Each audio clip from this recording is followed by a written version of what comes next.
નમસ્કાર.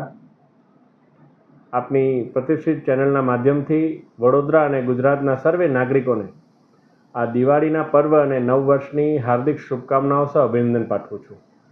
આવો આપણે સૌ સાથે મળી અને માનનીય વડાપ્રધાન શ્રી નરેન્દ્રભાઈ મોદી સાહેબના સ્વદેશીથી લઈને આત્મનિર્ભર ભારતના સંકલ્પને આગળ ધપાવી અને સ્વદેશી વસ્તુઓનો વધારેમાં વધારે ઉપયોગ કરીએ, ખરીદી કરીએ અને ક્યાંય પણ પર્યટન સ્થળ પણ આપણે જો ફરવા માટે કોઈ સુનિશ્ચિત કરીએ તો એ આપણા દેશના પર્યટન સ્થળને વધારે મહત્ત્વ આપીએ એ બાબતે હું અપીલ કરું છું.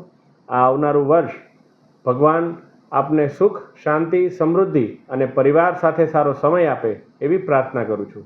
ધન્યવાદ.